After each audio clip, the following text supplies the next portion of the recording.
क्या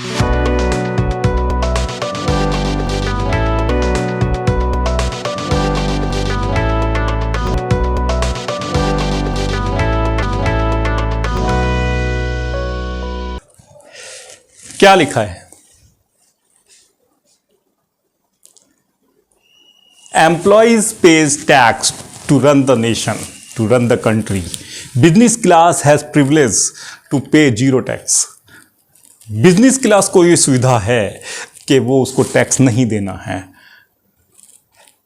क्या ये है? बताते हैं आज। किस तरीके से सिर्फ एम्प्लॉय टैक्स दे रहा है, बिजनेस क्लास अपना टैक्स पूरा का पूरा बचा लेता है। एक आम आदमी जो है, जो नौकरी कर रहा है, बेशक वो 10,000, 20,000, 30,000, 40,000 की नौकरी है, तो या 1 करोड़ का भी पैकेज है, तो किस तरीके से आप डिफरेंशिएट, मतलब आपको पता लगेगा कि वो अपना टैक्स बचाने में, बिजनेसमैन तो कामयाब है लेकिन सर्विसमैन को अपना टैक्स देना पड़ रहा है। दोस्तों, हमारा पूरा इकोसिस्टम ही इस तरीके का है कि हम अपने बच्चों को बचपन से ही चाहते हैं कि भाई पढ़ ले, जॉब मिल जाएगी, पढ़ ले गवर्नर बन जाएगा, पढ़ ले डीएम बन जाएगा, पढ़ ले सीईओ बन जाएगा, पढ़ ले किसी अच्छी कंपनी में नौकरी मिल जाएगी, मैनेजर बन जाएगा। जॉब से बाहर ही नहीं निकल पाते हैं। मजबूरी में लोग शायद जॉब ज्वाइन करते हैं।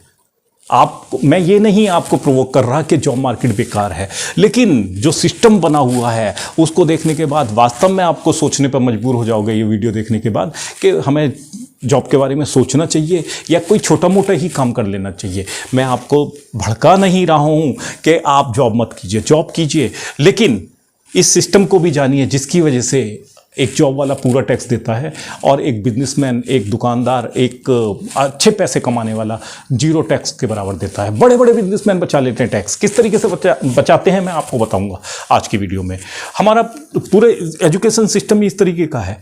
नौकरी पेशा लोग जो हैं वो अपने बच्चों को हमेशा कहते रहते हैं, बेटा पढ़ ले, जॉब मिल जाएगी, बेटा पढ़ ले, ये कर ले। जबकि बिजनेसमैन क्या करता है, पढ़ ले बेटा, बिजनेस संभालना है तुझे। उसे पता है नौकरी करके कुछ नहीं मिलने वाला, इसको बिजनेस संभालेगा तो ये टैक्स बचा के भी बहुत कुछ कमा लेगा। क्योंकि आज मैं डिफ्रेंशिएट करके दिखाता हूँ। पूरा सिस्टम इस तरीके का है कि 1% लोग ही टैक्स देते हैं। 140 करोड़ अगर मैं अपने देश की आबादी मानूं, 57% लोग जो हैं, 57% लोग तो अपनी इनकम ही नहीं दिखाते हैं। रिटर्न भरने वाले लोगों की बात कर रहा हूँ जो 2.5 लाख की इनकम ही दिखाते हैं। ठीक है, 2.5 लाख से 5 लाख तक लगभग आपको 18% लोग अपने को दिखाते हैं, हाँ जी 5 लाख तक है मेरी इनकम, लेकिन टैक्स नहीं दूंगा। पूरा मतलब 18 + 57 आप जोड़ लीजिए, टैक्स कौन दे रहा है। 5 लाख से 10 लाख रुपए की इनकम तक के लोग जो हैं वो 17% ही हैं, और 10 से 50 लाख तक वाले जो हैं वो 7% हैं। जो 50 लाख, 10 से 50 लाख जो 30% के स्लैब में अपने को दिखाने की हिम्मत करते हैं, वो 7% हैं, और उसमें भी ज़्यादातर जॉब वाले होंगे। 1% लोग ही ऐसे होते हैं जो 50 लाख से ऊपर अपनी इनकम दिखाते हैं। आगे दिखाते हैं आपको, ये है डेटा, इनकम टैक्स का डेटा है, ये सरकारी डेटा है। 5 जितने भी लोग रिटर्न भरते हैं, लगभग 5 से 6 करोड़ लोग रिटर्न भरते हैं। 5 लाख की इनकम दिखाने वाले 4.45 करोड़ लोग जो हैं, वो 4.5 करोड़ लोग लगभग 5 से नीचे की इनकम दिखा देते हैं। मैं इनकम टैक्स के ही डेटा पे बात कर रहा हूँ। 5 से 10 लाख में 1 करोड़ लोग आते हैं, सब जॉब वाले इसमें आ जाते हैं। 5 से 10 लाख तक में, 10 से 20 लाख तक में 32 लाख लोग 10 से 20 लाख तक के दिखाते हैं, जो 20% के स्लैब में लगभग अपने को रखने की हिम्मत करते हैं। 50 लाख से 1 करोड़ वाले लगभग 2.5 लाख लोग हैं, 2.25 लाख, 2.25 लाख, और 1 करोड़ से ऊपर सिर्फ 1 लाख लोग हैं, 1.08 लाख लोग पीपल जो हैं। जबकि आपको पता है कि किसी भी बड़े शहर में चले जाओगे, 1000 से ज़्यादा तो आप 50 लाख प्लस वाली गाड़ियाँ देख लोगे। किसी भी बड़े शहर में चले जाओगे आप, BMW, ऑडी, इस तरीके की गाड़ियाँ देख लोगे। कहाँ से आती हैं? लोग दिखाई नहीं रहे हैं, टैक्स बचा लेते हैं। पूरा सिस्टम ही इस तरीके का बना हुआ है जो क्वेश्चन करता है सरकार की नीयत पर भी। ये है हमारा income tax slab. Old regime भी चलता है, नया भी चलता है, आपका ऑप्शनल होता है। आप ओल्ड के हिसाब से देना चाहें या नए के हिसाब से देना चाहें। ओल्ड के हिसाब से देना चाहेंगे तो 2.5 लाख तक आप पे कोई टैक्स नहीं लगता है। 2.5 से 5 लाख तक आप पे 5% टैक्स लगता है। 5 से लेकर 10 तक आप पे 20% टैक्स लगेगा। 5 लाख से अभी चेंज हो गया था लास्ट टू लास्ट ईयर ये। और 10 लाख से ऊपर की इनकम पे आप पे 30% टैक्स लगता है। ये तो आपका ओल्ड रिजीम है। लेकिन नए टैक्स स्लैब के हिसाब से जो अगर नए भरना चाहो, ये ऑप्शनल है, आपका है। एक बार जिस पे भरोगे उसी पे ही आगे बढ़ना पड़ेगा। अगर नए टैक्स रिजीम में जाते हैं तो 2.5 लाख तक आपका कोई टैक्स नहीं है, सेम है जैसे पहला था, अब भी वैसे ही है। 2.5 से 5 लाख तक आपका 5% है, जैसे पहला था अब भी वैसी है। 5 लाख से लेकर 7.5 तक 10% टैक्स कर दिया है। और 7.5 से लेकर 10 लाख तक 15% टैक्स कर दिया है। ये नया ऐड हुआ है इसमें, ये वाला स्लैब। और 10 लाख से लेकर 12.5 तक 20% का है आपका। 12.5 से 15 तक 25% है। और 15 लाख से ऊपर 30% है। ये टैक्स स्लैब है। ये किसके लिए है? ये सिर्फ जॉब वालों के लिए है। मैं प्रूव करता हूं कैसे। क्योंकि सर्विसमैन को ही देना है ज्यादातर टैक्स। बिजनेसमैन के पास ऑप्शन है। किस तरीके के हैं? सर्विसमैन के पास ऑप्शन नहीं है, बिजनेसमैन के पास ऑप्शन है। 1 करोड़ रुपए भी कमा रहा है तो उसको 1 रुपया टैक्स देने की जरूरत नहीं है। दिखाते हैं आपको। मान लिया एक सर्विसमैन है, अच्छी जॉब पे है, 1 करोड़ रुपए का उसका पैकेज है, 1 करोड़ रुपए कमाता है। बिजनेसमैन को कंपेयर कर लेते हैं, दोनों को कंपैरिजन करेंगे तो आपके ज्यादा समझ में आएगा। एक बिजनेसमैन ले लेते हैं, एवरेज बिजनेसमैन ले लिया जो 1 करोड़ रुपए कमाता है। सर्विसमैन का 1 करोड़ रुपए कमाता है, 80C में उसको रिबेट मिलती है, 80D में मिलती है, हाउस रेंट में मिलती है, होम लोन में मिलती है, प्रिंसिपल अमाउंट में से घट जाता है जो है, इंटरेस्ट लॉस में दिखा के घटा लेते हैं। सब मिला के मान लिया 10 लाख रुपए घट जाते हैं। 1 करोड़ की इनकम है, 10 लाख रुपए घट गए, 90 लाख तो बचे। 90 लाख पे टैक्स कितना होगा? 90 लाख पे सब कुछ काट कूट के और भी मान लिया 27 लाख या 28 लाख रुपए टैक्स हो जाएगा। 27 लाख रुपए टैक्स आ रहा है सर्विसमैन का। सब कुछ काट लिया, बॉन्ड ले लिए और स्कीम ले ली, पेरेंट्स का ले लिया 50,000 रुपए मेडिक्लेम में, या अपना 25,000 सेल्फ का डाल दिया। सब कुछ काट के 27 लाख रुपए तो देने ही पड़ेंगे। इसी तरीके से कैलकुलेट करते हैं बिजनेसमैन का, जो बिजनेस कर रहा है। 1 करोड़ रुपए की इनकम है, 20 लाख रुपए मान लिया सैलरी दे दी, 15 लाख या 20 लाख सैलरी बैठेगी। 20% सैलरी देनी ही होती है किसी भी काम में, तभी ग्रो कर पाओगे, तब बिजनेस आगे ले जा पाओगे। क्योंकि चलाना तो उसको ही है, चलाना तो एम्प्लॉय को ही है, खुद थोड़ी ना चला पाओगे। तो वो चीज है। तो 20% आपने सैलरी दे दी, 80 लाख बचे। 80 लाख पे आपने रिबेट छोड़ो, रिबेट वो भी नहीं ले रहे। चलो, जो गवर्नमेंट ने मतलब आपको सर्विस वाले के लिए या आपके लिए दे रखी है, TC है, ये है, कोई जरूरत नहीं पड़ती बिजनेसमैन को। उसके पास ऑप्शन है। कैसे? सबसे पहला तो ये, अगर मोटा मोटा कैलकुलेट किया तो 80 लाख का 24 लाख रुपए टैक्स बनना चाहिए। आपका 27 बन रहा है, इनका 24 बनना चाहिए। अब देखते हैं ऑप्शन क्या है, क्या मैजिक है कि उसको टैक्स देने की जरूरत ही नहीं पड़ती है।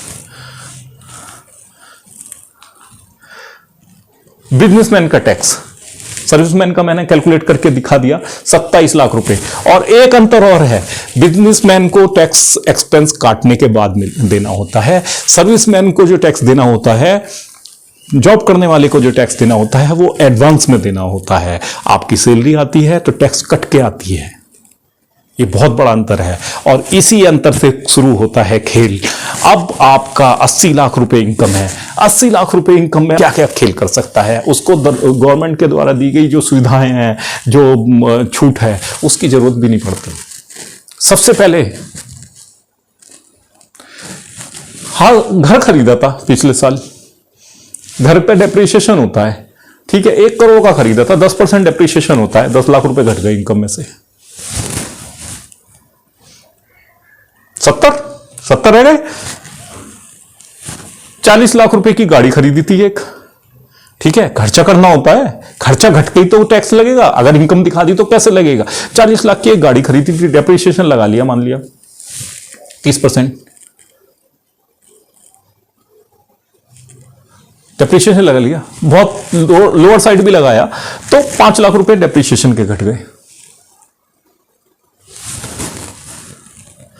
फॉरेन टूर किया तो क्या हुआ, खर्चा आया।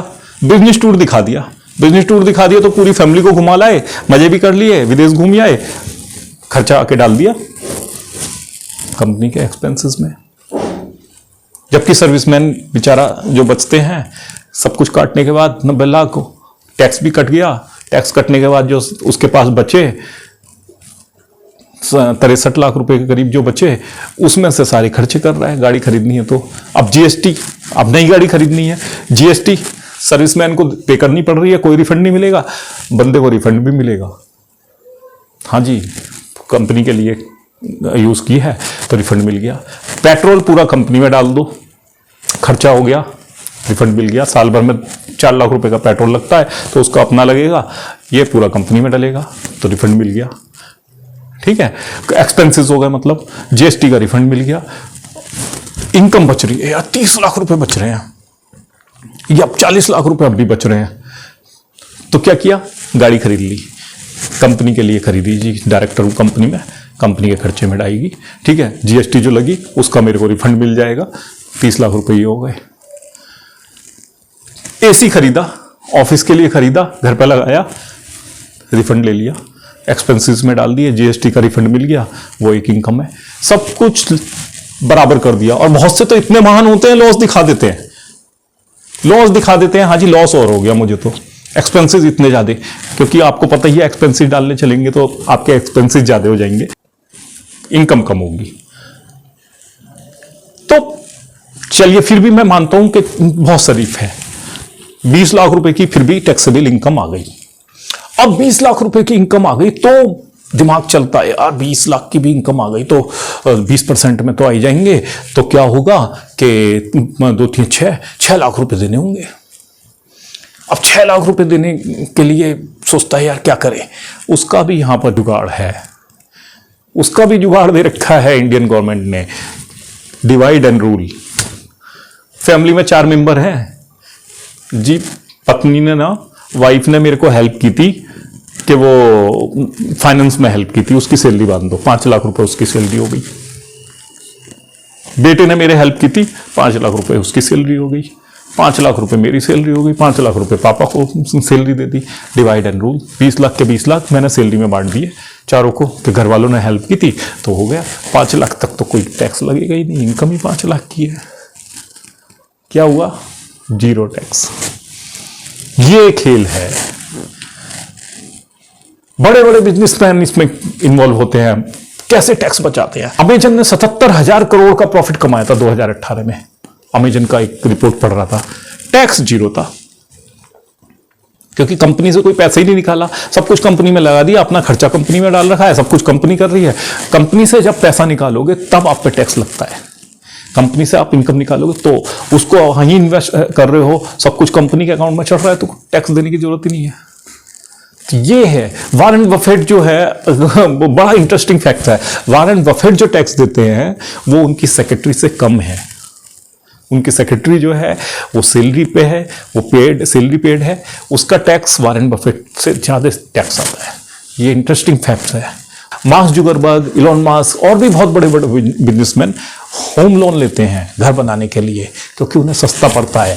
वो बिजनेस के लिए इतने बड़े बड़े लोन लेते हैं तो उनको इंटरेस्ट रेट वो नहीं मिलती है जो सर्विसमैन को या हमें तुम्हें मिलती है। उनको तो 2% 4% पे लोन मिल जाता है। वैसे भी बाहर जो हाउसिंग लोन है वो बहुत सस्ता है, तो लोन लेने में फायदा है, तो लोन पे घर बनाते हैं।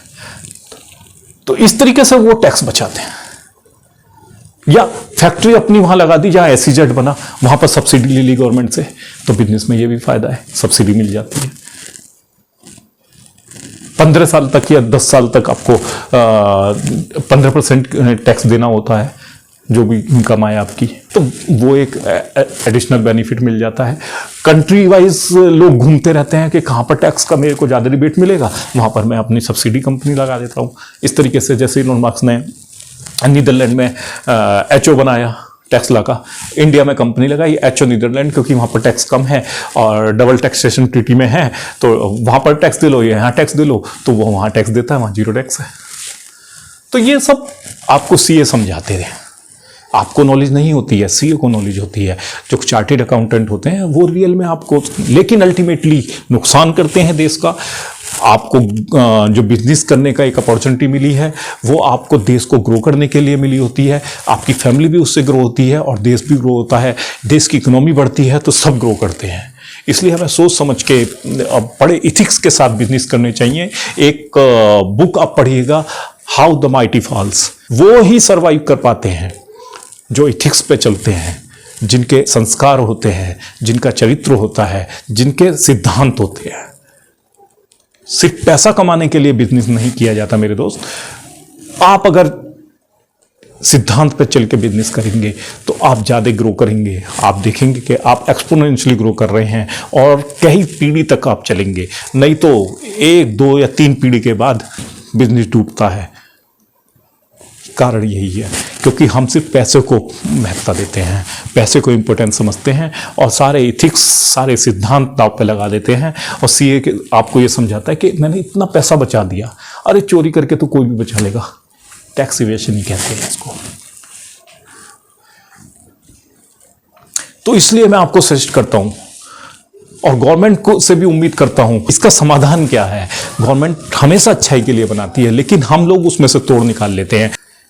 इसलिए मैं सरकार को कुछ पॉइंट सजेस्ट करना चाहता हूं जिससे कि हम एक यूनिफॉर्म टैक्स सिस्टम बना सकें कि जिसमें कोई टैक्स छुपाने की जरूरत ना हो और बराबर अपॉर्चुनिटी मिले। सबसे पहले तो एक टैक्स स्लैब फिजिबल रखें जिससे कि ज़्यादा से ज़्यादा टैक्स पेयर टैक्स दें।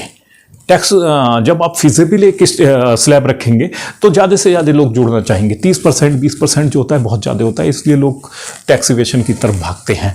सर्विस क्लास का टैक्स स्लैब अलग होना चाहिए। अगर आपको यही रखना है तो सर्विस क्लास का टैक्स स्लैब अलग होना चाहिए।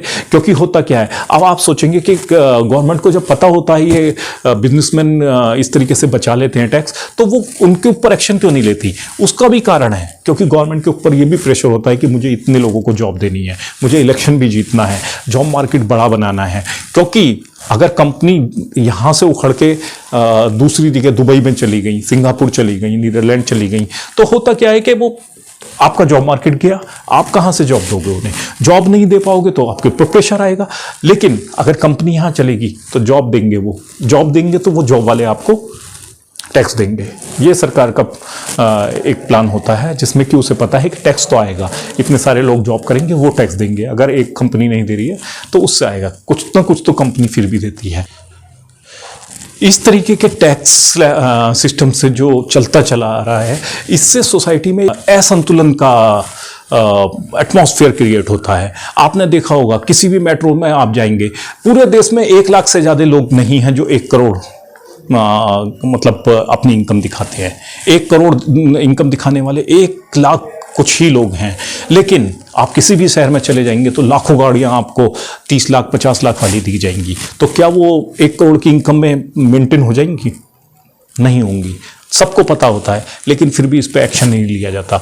सरकार ने नोटबंदी भी करके देख ली। एक वीडियो है मेरा कि नोटबंदी के बाद भी पहले से बुरी स्थिति हो गई है, ज़्यादा नोट गायब हो गए हैं। 9 लाख कुछ करोड़ रुपया जो है इंडियन सिस्टम से गायब हो गया है। ये रिजर्व बैंक का डेटा है। इन चीज़ों से बचने के लिए हमने सिस्टम पे उंगली तो उठा दी, लेकिन मैं कुछ सुझाव भी देना चाहूँगा जो देश के लिए भी काम आएंगे और एक स्मूथ सिस्टम, टैक्सेशन का एक स्मूथ सिस्टम जिससे सरकार बना पाएगी और अच्छा रेवेन्यू जनरेट कर पाएगी, जिससे कि देश की तरक्की हो सके, देश का इंफ्रास्ट्रक्चर मजबूत हो सके, डिफेंस में पैसा काम आ सके। गवर्नमेंट को इसके लिए मैं कुछ सजेस्ट करना चाहूँगा कि टैक्स स्लैब बहुत ही फिजिबल रखें। पहला पॉइंट तो यह है, टैक्स स्लैब फिजिबल होगा तो लोग इसमें इंटरेस्ट लेंगे और ज़्यादा से ज़्यादा जुड़ेंगे टैक्स देने के लिए। सर्विस क्लास का टैक्स स्लैब अगर यही रखना है तो अलग होना चाहिए। सर्विस क्लास का टैक्स स्लैब अलग हो, बिजनेस क्लास का अलग हो, और एक्सपेंसेस पे निगाह रखी जाए कि कौन से एक्सपेंसेस पर्सनल है, कौन से एक्सपेंसेस कंपनी के हैं। इसके लिए गवर्नमेंट ऑडिट कराए हर कंपनी का।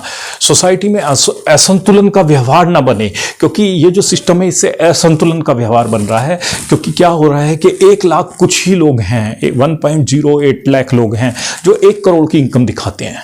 इंडिया में, 140 करोड़ के देश में 1 लाख लोग सिर्फ 1 करोड़ की इनकम दिखाते हैं। 140 करोड़ के देश में 1 लाख लोग 1 करोड़ की इनकम दिखाते हैं। क्या ऐसा है? जिस भी मेट्रो में आप चले जाओगे, लाखों गाड़ियां आपको 50 लाख प्लस की वैल्यूएशन वाली मिल जाएंगी। सिर्फ इसी वजह से हो रही हैं क्योंकि उसका खर्चा कंपनी में डाला जाता है और पर्सनल यूज की जाती है। इन सब चीजों से निपटाने के लिए सबसे उपयुक्त उपाय जो मैं उसका समर्थन करता हूं, जो सुब्रमण्यम स्वामी जी का एक व्यू पॉइंट था कि टैक्स सिस्टम हमें खत्म कर देना चाहिए। सिर्फ ट्रांजेक्शन टैक्स एक लगाना चाहिए, जिससे कि जिसके पास ज़्यादा ट्रांजेक्शन है वो ज़्यादा टैक्स उससे आएगा, और जिसके पास कम ट्रांजेक्शन है, इनकम नहीं है, उससे कम पैसा आएगा। तो ये बहुत ही कारगर उपाय सिद्ध हो सकता है। तो सरकार को इस पर भी विचार करना चाहिए। इसी के साथ मैं आपसे ये उम्मीद करता हूँ कि आपको आज की वीडियो बहुत पसंद आई होगी। बहुत ही आपका दिमाग खोल देने वाली वीडियो थी, क्योंकि बहुत सारे लोगों को ये नहीं पता होता है। सबको यूनिफॉर्म सिस्टम का पता होता है, लेकिन किस तरीके से एक सर्विसमैन को पूरा टैक्स देना पड़ता है और एक बिजनेसमैन के पास बहुत सारे प्रिविलेज होते हैं, बहुत सारे उपाय होते हैं जिससे वो अपना टैक्स बचा पाता है। इससे असंतुलन का व्यवहार सोसाइटी में बन जाता है। बिजनेसमैन जल्दी ग्रो कर जाता है, सर्विस क्लास के लोग वहीं के वहीं रह जाते हैं। दोस्तों, अगर वीडियो आपको पसंद आई तो इसको लाइक और शेयर करना मत भूलिए। इसी तरीके की मोटिवेशनल, बिजनेस और इंफॉर्मेटिव वीडियो पाने के लिए देखते रहिए मेरा चैनल। नमस्कार।